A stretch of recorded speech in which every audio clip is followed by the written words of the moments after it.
네, 이 시간은 뭐 매일 되는 시간이죠. 조프로 경제TV 시간입니다. YTN 경제부 조태영 기자. 안녕하세요. 네, 안녕하세요. 매일 네, 오늘 조태현입니다. 네. 네. 스튜디오 안 나오시니까 섭섭하네요. 예, 내일은 나가겠습니다. 알겠습니다. 예. 정부와 한국전력이 2분기 연료비 조정 단가를 동결했다. 오늘 이런 소식이 나왔어요. 네, 이 전기요금의 구성을 보면은 기본요금의 기준 연료비, 연료비 조정요금, 기후 환경요금 등으로 구성이 되는데요. 예, 이 가운데 연료비 조정요금은 한전이 오늘 발표한 연료비 조정 단가에 직접적인 영향을 받습니다. 예, 연료비 조정 단가를 보면은 킬로와트 시당 최대 플러스 마이너스 3원 단 범위로 조정이 제한되어 있는데요. 네, 3원이 오른다고 가정하면은 4인 가구 기준으로 한 달에 한 1,000원가량 요금이 오른다고 합니다. 예. 이게 정부가 지난해 1분기에 3원을 내렸고 2분기, 3분기 동결, 4분기에 3원 올렸고 또 올해 1분기에 동결했으니까 지금까지 제자리 걸음인데 예, 그래서 이 제도가 제대로 역할을 못한다 이런 평가도 나오는 배경이기도 한데요. 예. 이 연료비 조정 단가를 2분기에 다시 한번 동결하기로 했습니다.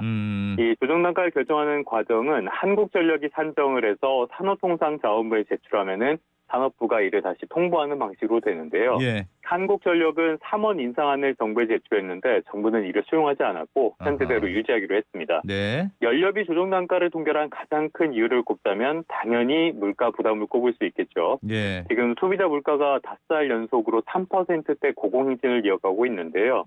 지금 보면은 국제유가 상승에 더해서 코로나19 상황 속에서도 내수가 회복되면서 공급 그리고 수요 모두에서 물가 상승 요인이 있는 상황입니다. 예. 이런 상황에서 이미 전기요금 인상도 예정이 돼 있어서 연료비 조정 단가라도 동결하자는 것으로 풀이되고요. 예. 또 윤석열 당선인이 전기요금 동결 공약을 낸 것도 영향을 미친 것으로 풀이됩니다. 예, 한전 입장에서는 뭐 좀 속상하겠으나 워낙 물가가 많이 뛰니까 정부 차원에서 그렇죠. 동결을 예. 해야 되겠다 이렇게 결정한 모양이네요. 소비자 입장에서는 조금 부담이 덜긴 덜었어요.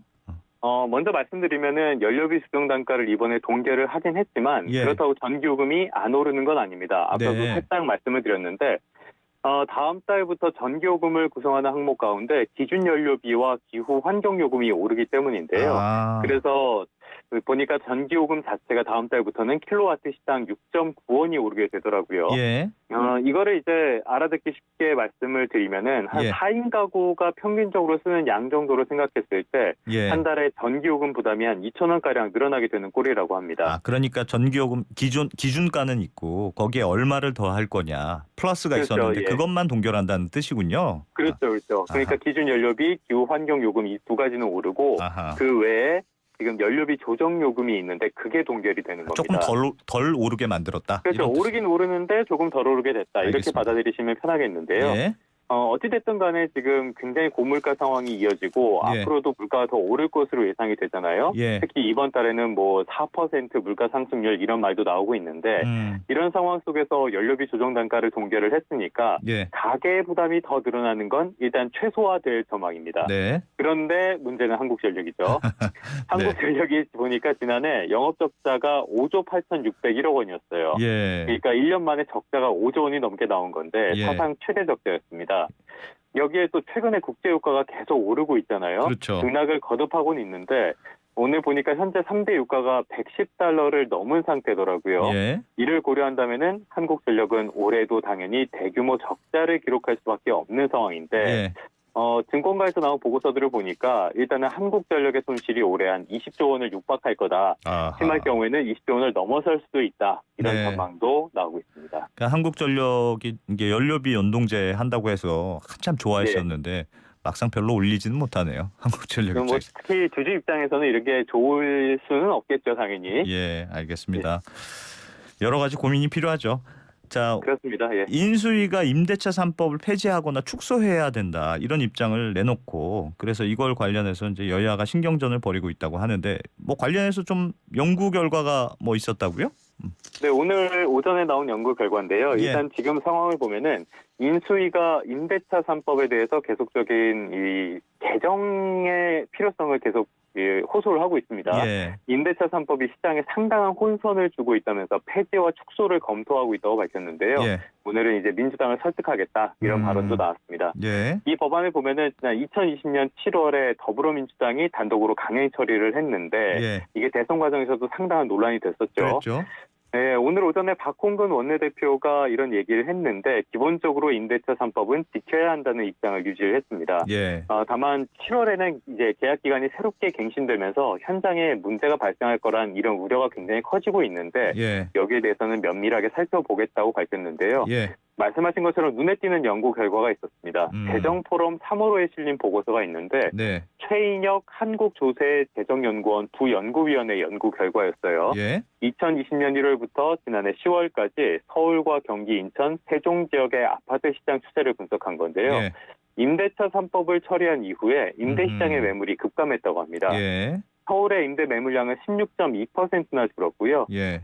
매매 시장의 매물량은 5.7% 줄었습니다. 그러니까 임대 매물이 훨씬 더 크게 줄었다. 예. 그리고 이거는 다른 지역에서도 공통적으로 확인되는 현상입니다. 예.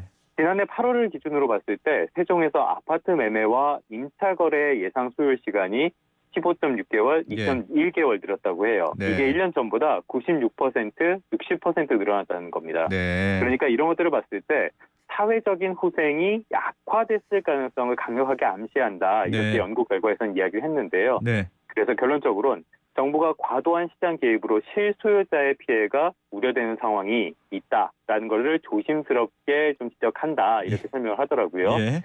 분명한 점은 하나 있습니다. 이 임대차 3법이 더불어민주당이 단독으로 처리하긴 했지만 분명한 선의로 도입한 정책입니다. 예.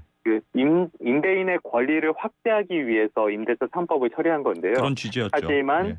시장의 상황은 전혀 달랐죠. 전세 매물이 사라지고 전세의 월세화는 빨라졌습니다.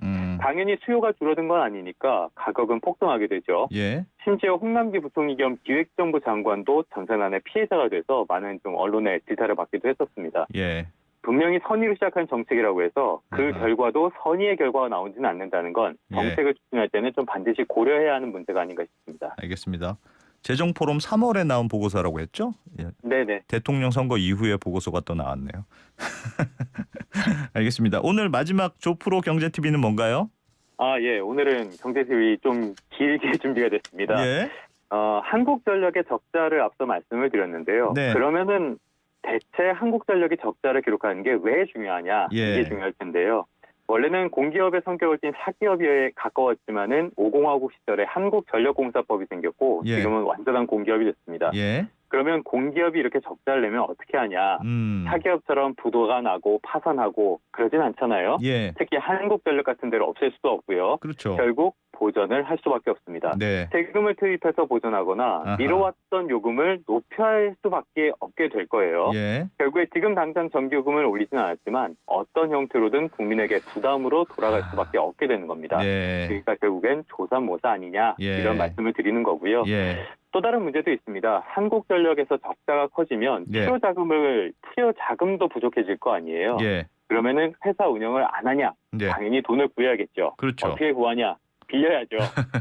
네. 결국 채권을 발행하게 됩니다. 예. 지금 한국전력이 대규모 채권 발행을 계속하고 있다고 해요. 예. 이게 결국에는 전반적인 시장 왜곡 현상까지로 나타나고 있는데 예. 돌고 돌아서 결국에 이런 문제점들은 국민에게 돌아올 수밖에 없게 됩니다. 예. 전기요금을 상황에 맞추지 않고 무조건 동결하는 게 좋은 건 아니라는 뜻입니다. 예. 그래서 결국에는 6월 지방선거를 앞두고 정치권에서 폭탄 돌리기를 한다는 지적이 나오는 이유인데요. 예.